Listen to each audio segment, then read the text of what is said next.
ஆன்மீக நண்பர்களுக்கு வணக்கம். இன்று நாம் காணவிருக்கும் திருக்கோவில் வேலூர் மாவட்டம் திருமால்பூர் எனும் ஊரில் அமைந்துள்ள அருள்மிகு ஸ்ரீ மணிகண்டீஸ்வரர் திருக்கோவில். கோவிலின் மூலவர் மணிகண்டீஸ்வரர் என்றும் தாயார் அஞ்சனாட்சி என்று அழைக்கப்படுகிறாள். கோவிலின் தல விருட்சம் வில்வமரம், தீர்த்தம் சக்கர தீர்த்தம். கோவிலின் புராண பெயர் ஹரி சக்கரபுரம் திருமார்பேறு. சுமார் 120 ஏக்கர் அளவில் சுற்றும் மதில் சுவர்களுடன் கிழக்கு நோக்கிய ராஜகோபுரமும் 2 பிரகாரங்களுடன் கோவில் அமைந்துள்ளது. கோவிலுக்கு எதிரில் சக்கர தீர்த்தம், சுவாமி சன்னதி கிழக்கு நோக்கியும் அம்மன் சன்னதி தெற்கு நோக்கியும் அமைந்துள்ளது. உள்பிரகாரத்தில் விநாயகர், சிதம்பரேஸ்வரர், சோமாஸ்கந்தர், சுப்பிரமணியர், சண்டிகேஸ்வரர், நடராஜர், கஜலட்சுமி முதலிய சன்னதிகள் உள்ளன. பார்வதி தேவியால் விருதுசீர நதிக்கரையில் மணலால் அமைக்கப்பட்ட லிங்கம் இங்கு மூலவராக உள்ளது. அது கரைந்து விடாமல் இருக்க லிங்கத்தின் மீது குவளை, அதாவது செம்பால் செய்யப்பட்ட கவசம் சாத்தியே அபிஷேகம் செய்யப்படுகிறது. சிவபெருமானன் மூலஸ்தானம் அருகே திருமால் கைகூப்பி வணங்கிய நிலையில் செந்தாமரை கண்ணப்பெருமாள் என்ற திருநாமத்துடன் உள்ள தலம் இது. மூலவரின் அருகே அதிகார நந்தி என்ற நிலையில் உள்ளார். சிவன் கோவில் என்றாலும் பெருமாள் அருள் தலம் பெற்ற தலம் என்பதால் பிரம்மோற்சவ காலத்தில் கருட சேவை நடக்கிறது. பராந்தக சோழன் நினைவாக அமைக்கப்பட்ட சோழீஸ்வரர் மேற்கு நோக்கி அருள்பாலிக்கிறார். 8 கரத்துடன் துர்கை நளினமாக காட்சி தருகிறாள்.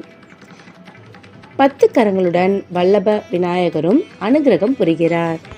இக்கோவிலின் வரலாறு என்னவென்றால், குபன் என்ற அரசனுக்காக திருமால் துதிசி முனிவர் மீது தனது சக்கரத்தை வீசினார்.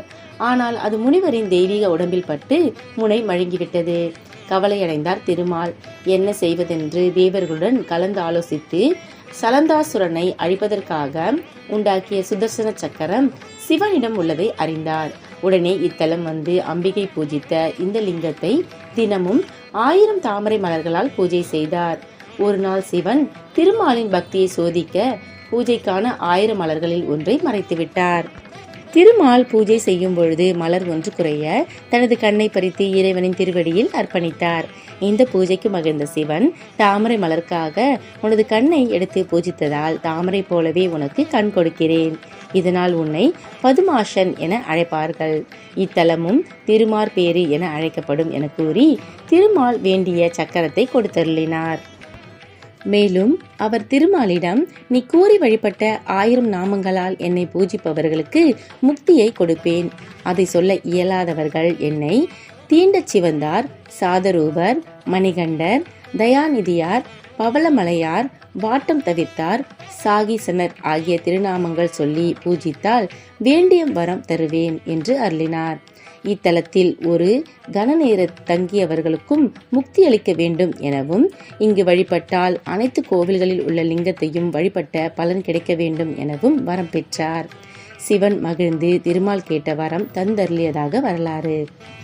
இக்கோவிலின் பிரார்த்தனை என்னவென்றால், பெருமாள் வணங்கி சக்கரம் பெற்ற தலமாதலால் இங்கு வழிபடுபவருக்கு எதிரி பயம் இருக்காது, வழக்குகளில் வெற்றி பெறலாம் என்பது நம்பிக்கை.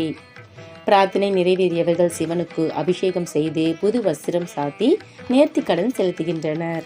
கோவிலின் திருவிழாக்கள் மாசி மாதம் நடக்கும் 10 நாள் பிரம்மோற்சவத்தில் மகம் நட்சத்திரத்தன்று தீர்த்தவாரி நடக்கும். இந்த திருவிழாவில் தான் பெருமாளுக்குரிய கருட சேவையும் நடக்கிறது. ஆடி வெள்ளி, ஆடிப்பூரம், ஆடி திருமஞ்சனம், திருக்கார்த்திகை, மார்கழி திருவாதிரையும் இங்கு விசேஷமாக கொண்டாடப்படுகிறது.